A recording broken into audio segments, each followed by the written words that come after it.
Assalamualaikum warahmatullahi wabarakatuh. Selamat pagi, siang, sore yang terhormat kepada Pak Luki Radi Rinandiana, SEMSI, selaku dosen pengampu mata kuliah Manajemen Operasional 2. Perkenalkan, nama saya Muhammad Ilsa Hasib, yang berin dengan NPM 2434022110008 akan mempresentasikan kasus satu dengan judul Gudang Pintar Sahabat Herbal, meningkatkan kepuasan pelanggan melalui capacity planning. Fokus pada perencanaan kapasitas atau capacity planning yang pada dasarnya adalah cara mengatur sumber daya agar bisa memenuhi permintaan pelanggan dengan efektif, baik itu dalam bentuk tenaga kerja, stok, hingga waktu pengiriman. Dalam konteks e-commerce seperti Sahabat Herbal, hal ini menjadi krusial karena pelanggan mengharapkan layanan cepat, akurat, dan tanpa hambatan.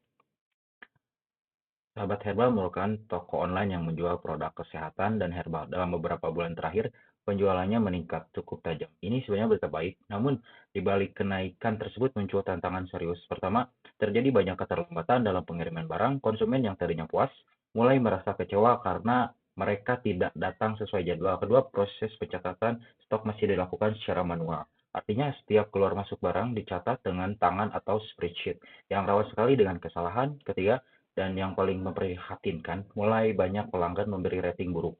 Ini berdampak besar karena di dunia online reputasi adalah segalanya.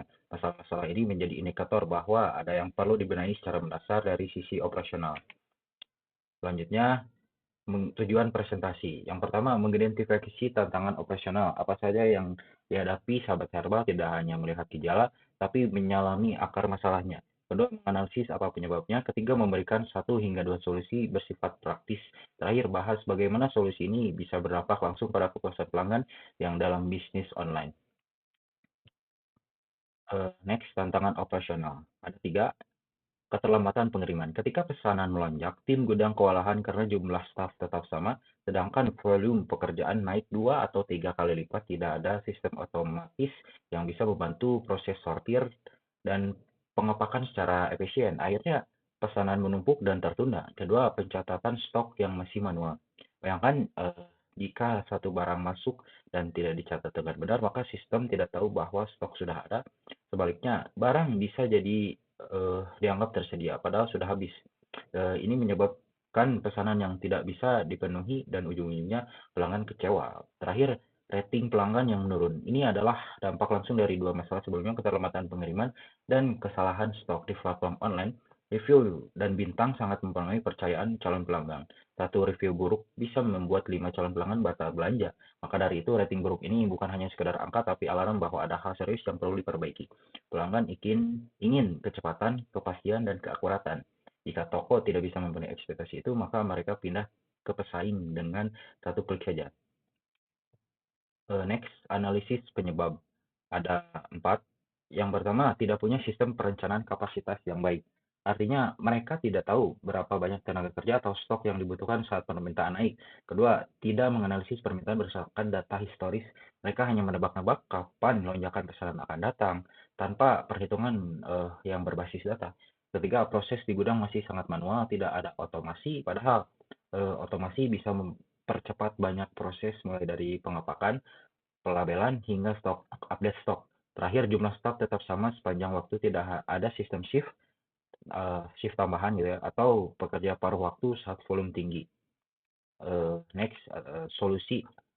Ada 2. Solusi pertama yang sangat penting ialah mengotomatiskan gitu ya, proses gudang menggunakan WMS. Sistem ini bisa melakukan banyak hal, mencatat barang masuk dan keluar secara otomatis, memberi notifikasi jika stok mulai menipis, mengintegrasikan data dengan toko online. Jadi kalau barang habis, pelanggan langsung tahu. Dengan WMS, semua proses yang dulunya dilakukan manual bisa berjalan lancar secara digital real time, sehingga kesalahan karena kelalaian manusia bisa dikurangi dan pesanan bisa diproses lebih cepat. Solusi kedua, menerapkan prediksi permintaan atau demand forecasting. Caranya dengan menganalisis data penjualan dari waktu ke waktu.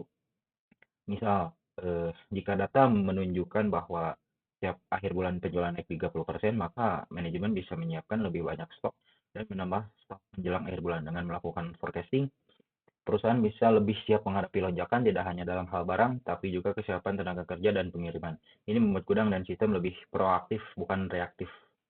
Selanjutnya, dampak terhadap kepuasan pelanggan. Ada 5.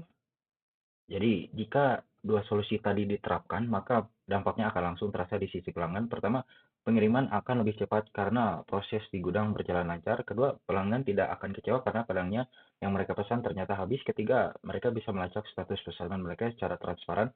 Semua ini akan membangun kepercayaan. Pelanggan yang puas akan kembali membeli, bahkan merekomendasikan ke orang lain. Rating juga akan membaik, dan pada akhirnya reputasi sahabat herbal akan semakin kuat. Selanjutnya adalah penutup. Sebagai penutup bisa disimpulkan bahwa permasalahan sahabat herbal bukan hanya karena stok atau pengiriman saja, tapi karena kurangnya sistem pengelolaan kapasitas yang terstruktur. Maka dari itu, langkah yang bisa dilakukan ke depan ialah segera mengadopsikan sistem WMS untuk mendigitalisasi gudang, melatih tim operasional agar mahir dalam sistem baru, secara berkala mengevaluasi proses dan hasilnya. Dengan langkah-langkah ini, sahabat herbal bisa berkembang menjadi toko yang lebih profesional, efisien, dan tentunya dicintai pelanggannya. Demikian yang saya sampaikan dalam presentasi ini. Mohon maaf bila ada kekurangan atau kesalahan. Wassalamualaikum warahmatullahi wabarakatuh.